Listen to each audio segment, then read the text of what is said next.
he will go against anybody if he thinks they're wrong.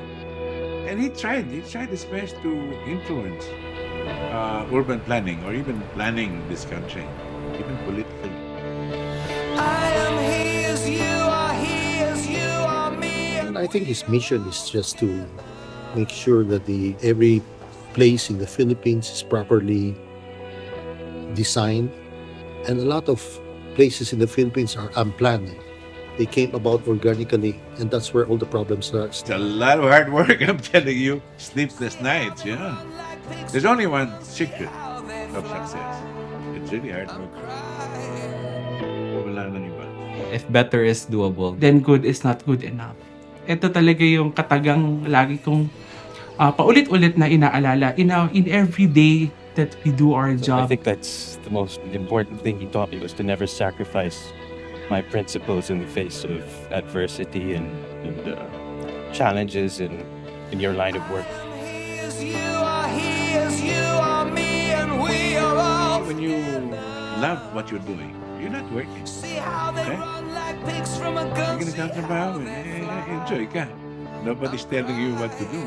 You do it, Sitting and on you the try to be the throne, best in what you're doing. You can't stop a guy like June Palacios. He's like a dog that's gotten his fangs corporation t-shirts to the blood into your legs.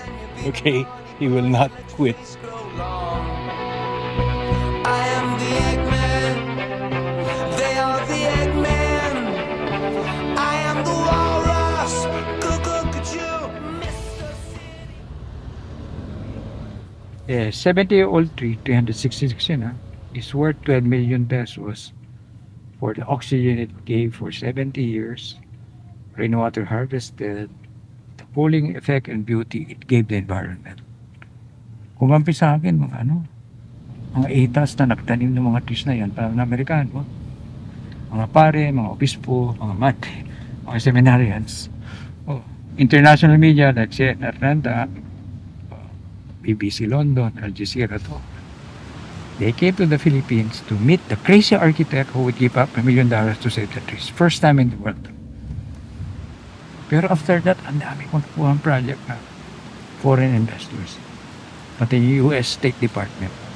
6 battle monuments in 5 countries. Kami lang non-Americans na invited, kami nanalo. The Sultan of Brunei, largest mosque in the country. $1 billion investment naman. Emirs of Kuwait, sa Clark, kami rin kinuha. Because of that, giving up $1 million. Sabi na, not all Filipinos are for sale. May arkitekto na may prinsipyo. So, hinanap nila ako. Dito kami nakatira.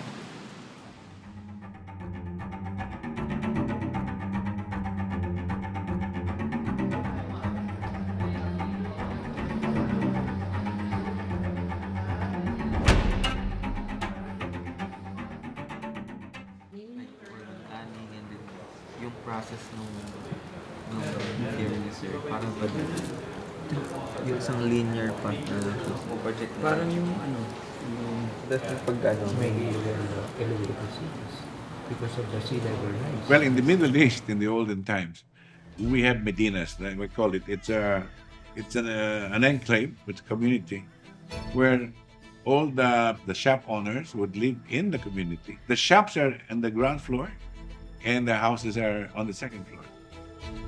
Together with other professionals, yon. Sa ilalim. So you don't really have to go out of your community to go to work. Everything is in a walking distance, which is similar to Rockwell. Everything is here. You have school, you have offices, you have residences, and you have all the shops, and even entertainment. No, you could walk anywhere here at night, and it's safe. It's secure. Maganda.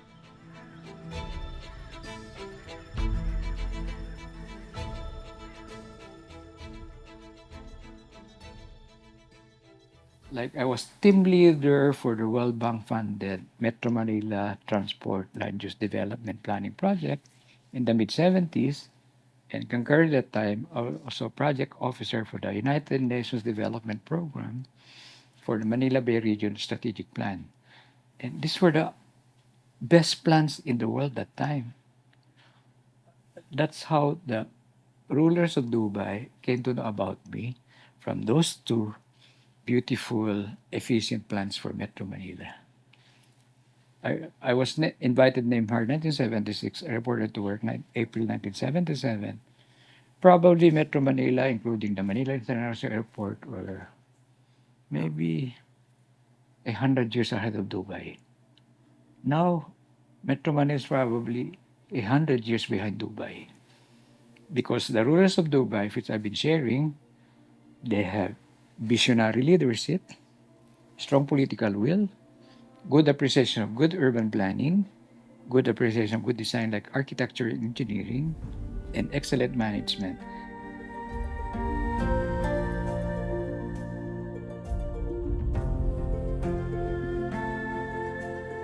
One of my main assignments was set the architectural design standards for Dubai because they do not allow ugly buildings.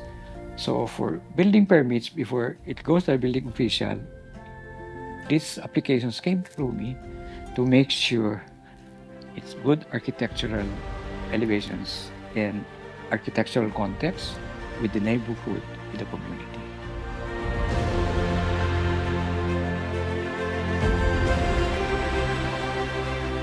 In my childhood, my parents would bring us to the beach of Ilocos. Then my parents' house were across the church. Every day we went to mass, served mass, and in front of across my parents' house is the bell tower of St. Andrew's Church in Bacara, one of the tallest structure there. Then weekends, go to the beach, and in the beach resorts of Ilocos Norte, other children would do sand castles. I would do, together with my siblings, townships, roads, bridges, the town, mountains, and valleys.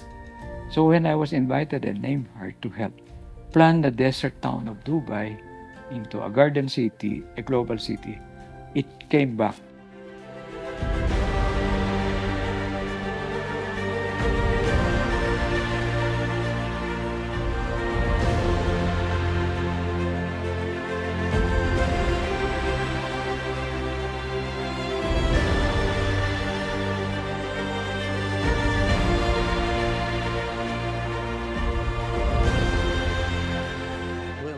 When he came back from Dubai as a young man, I had an office beside my dad, a small office.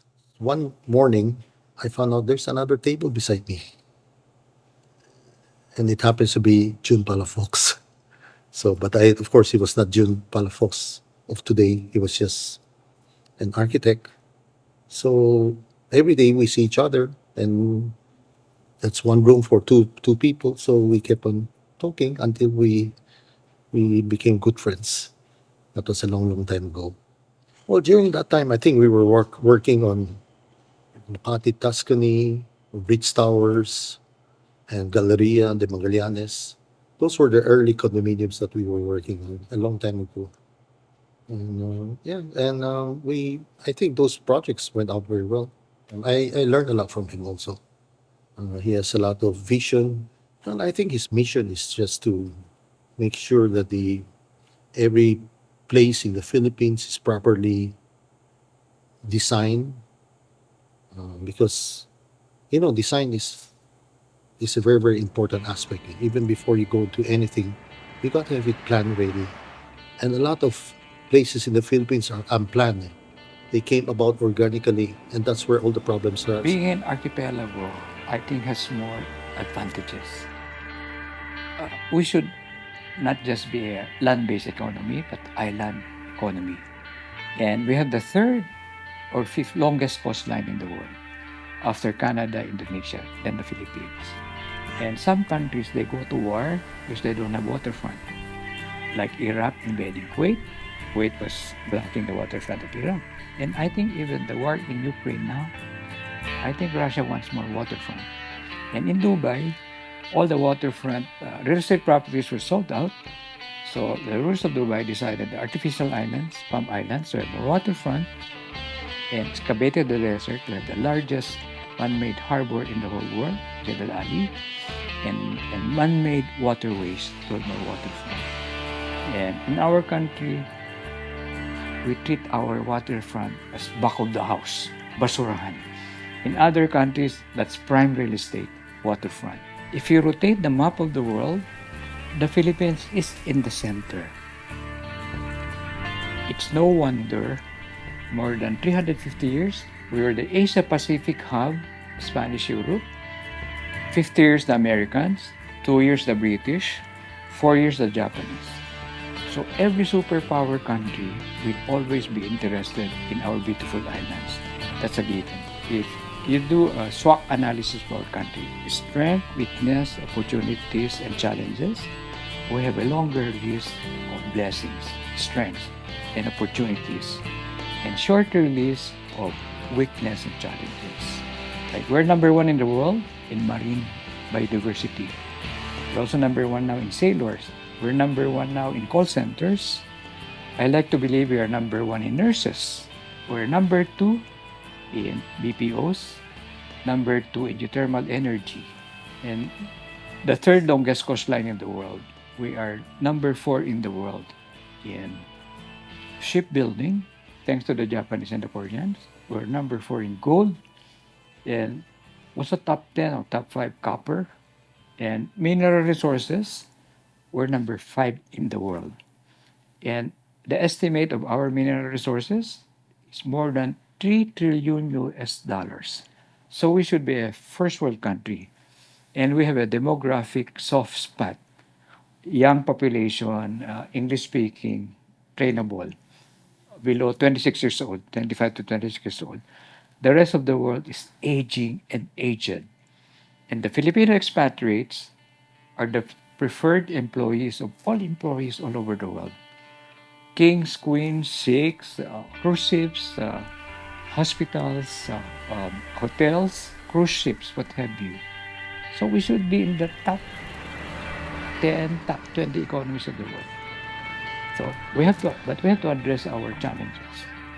Corruption towards good governance, criminality towards better peace and order, climate change is very serious towards enhancing, protecting our environment and addressing the sea level rise and global warming, inequality. We have the highest GDP growth rate, economic growth rate in this region, but we are, I think, also the highest in poverty. So inequality. And then infrastructure, it's a catch-up situation. The past 4 decades, we did not implement the infrastructure plans in the 70s. And then investments. We need foreign investments, otherwise you don't make it to the first world. And when I was a student, 50 years ago, 1973, I wrote in my term paper, I was a full scholar of UP. My scholarship was funded by the United Nations Development Program, University of the Philippines, and then the Department of Public Works, Transportation, and Communications. I wrote in one of my term papers, development is not worthy of a name unless spread evenly like butter on a piece of bread. Today they call that inclusive development, inclusive growth, inclusive zone. I wrote that in 1972.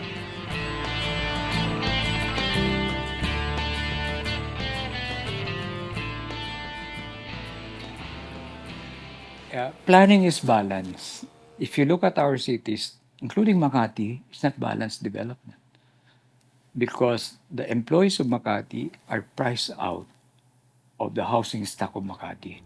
So employees of Makati, they spend 4 to 6 hours commuting from their homes to the office. The density of Makati, which generate traffic and parking, are not supported by enough accessibility, mobility, and connectivity. So it's no longer location, but mobility, accessibility, and connectivity. Well, urban planning basically is planning and developing human communities, human settlement communities that are safe, secure, and sustainable. Architecture is the art and science and technology of buildings. Urban planning is like the The platform, the stage where you put the buildings and the infrastructure, and balancing between jobs and housing. There are 18 kinds of infrastructure and more than 30 modes of transportation. And you have infrastructure, you could categorize them into physical, social, and digital. And I've been advocating for seamless The connectivity. transsectoral interaction. The economists talk to the social scientists, talk to the engineers. It was not a product of one particular sector. And really put together comprehensive and integrated plan that was arrived at through transsectoral interaction and cooperation. It was my assignment from the Asian Development Bank when they hired me to help government in the preparation of the Philippine Development Plan 2023 to 2028. My wish is we have a seamless connectivity, and our country can be a first world country by 2040, first world economy, top 20 economies of the world by 2050. My vision 2050. Some basic philosophies in planning that I have is build better Verde and Bugao. It should not just be build, but plant. Build better, Verde, and Bugao. Build better, Verde, and blue. Blue sky, blue waters, green plants, forests, then the hard infrastructure. I've been promoting development planning should be immediate action, program, short-term, medium-term, long-term, and visionary. Unfortunately, many of our planning, whether government sector or private sector, it's short-term and opportunistic. Profit, never mind traffic. Profit, never mind the environment. So we should balance the five integral ecology. Alam mo, we had those ideas in 1970 and earlier. And we put them already into volumes of studies. Para sa akin, siguro, if we had heroic servant leadership, leaders who will get other stakeholders to work together, but in an ethical framework. You have to know what is right and wrong, and you have to choose what is right.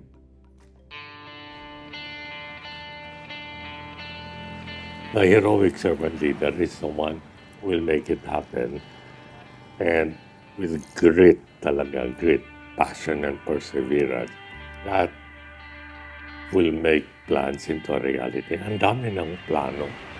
The reality is you can make the best plan on paper, but to make it happen, you need to have that good leadership. I think it can still be done, but those ingredients of leadership that I described to you, we need those. And I think it's also good citizenship. That's why part of my advocacy now is a first world country by 2040, first world economy, top 20 economies in the world by 2050, through my professions, architecture, urban planning, infrastructure.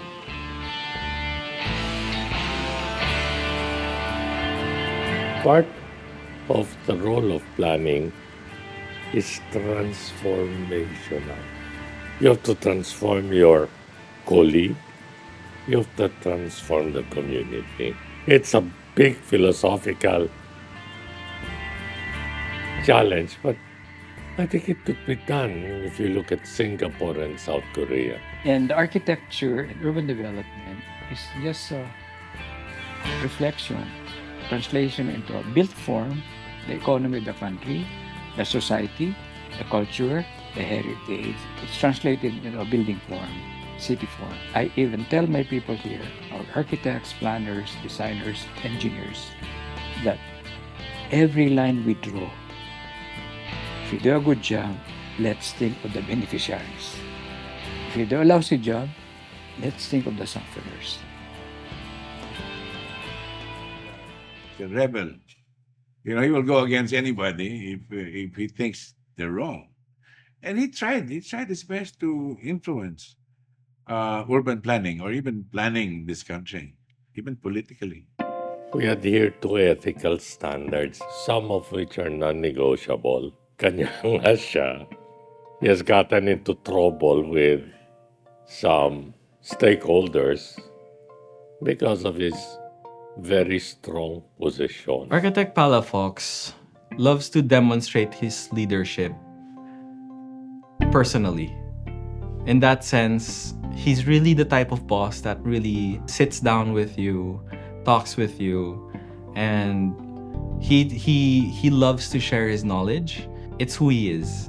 We're not trying to meet just deadlines. We're not just trying to accomplish requirements for a client. We're really trying to build something that is not only part of his vision, but it's part of what he truly believes the Philippines could be. Yung passion ni architect to help other people, to help the country, no? He always says that we have a challenging world. We have a challenging place for every communities. Pati yung passion niya to deliver the message, to deliver his ideas. So, yun yung talagang nagpa-pull off talaga sa kanya. His determination and his passion. Minsan magkasakit si boss, trabaho yapon. Minsan gikan sa ospital, aniya po sa trabaho. Kaya nga kaming mga tao niya, manang doble sa kayod kay nakita mo sa kay boss kung gaano siya ka desidido. Every work that we do, he sees it as a part of a greater whole in terms of improving the country. As he often says, the greatest architect is up there and we're just his instruments. And I love that that's how he works.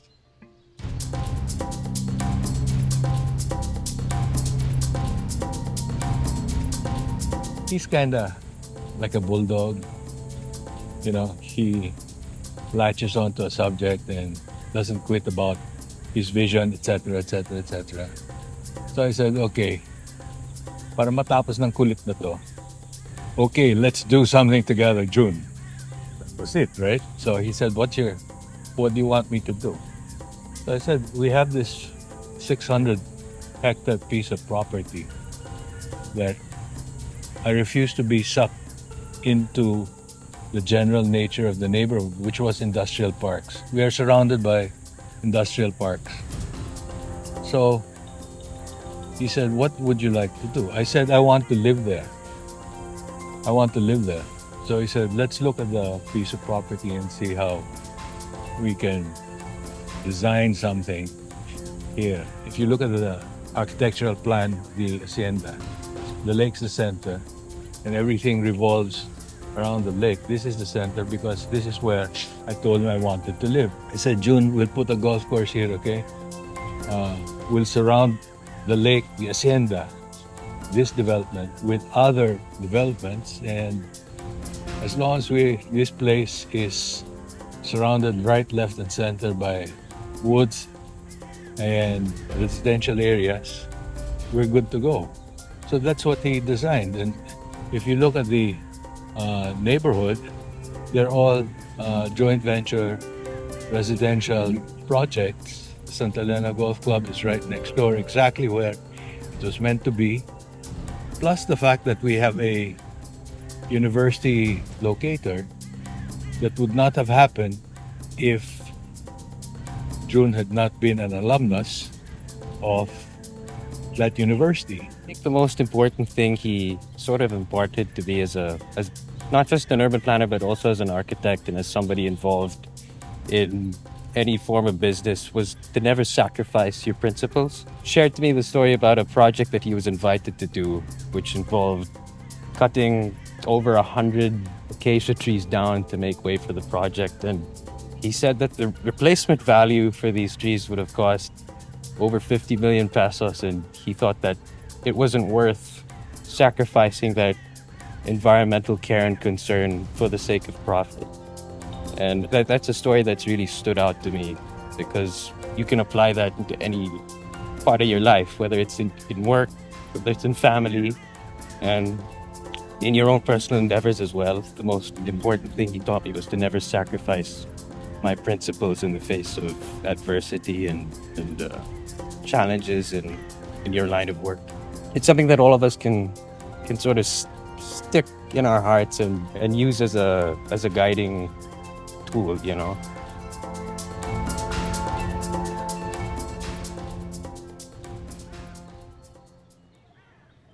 He's not content with pwede na. Gusto niya dapat mas maganda. Well, he has grit nga, sabi ko. Passion, perseverance, and a clear goal of what he wants. It's a lot of hard work, I'm telling you. Sleepless nights, yeah. There's only one secret of success. It's really hard work. Wala nang iba. Your dedication to your work. You must enjoy what you're doing. If you're enjoying what you're doing, you'll be successful. When you love what you're doing, you're not working. Okay? You're gonna trabaho, enjoy ka. Nobody's telling you what to do. You do it, and you try to be the best in what you do. As I said, Pro Deo Patria et Terra, for God, country, and planet Earth. After all, I'm just an instrument of the chief architect up there, the chief planner there, the chief designer there. Given the blessings opportunity to help plan progress, design projects, develop opportunities for others, for God, country, and planet Earth. I challenge myself, I challenge my colleagues also. When better is doable, good is not good enough. He's a prophet who wants to change. And that's good. Because at least nagagawa niya yan sa mga plano. He will not stop like me. We will just continue until we're dead. You can't stop a guy like June Palafox. He's like a dog that's gotten his fangs into your legs. Okay? He will not quit. Everybody's laughing while I'm saying this. He is one of the most stubborn, bullheaded friends I've ever met in my whole entire life. The definition of the United Nations of sustainability is address the needs of present generation without compromising the needs of future generations. I prefer the definition of the Native American chief Shelton. We did not inherit the earth. We borrowed it from our children.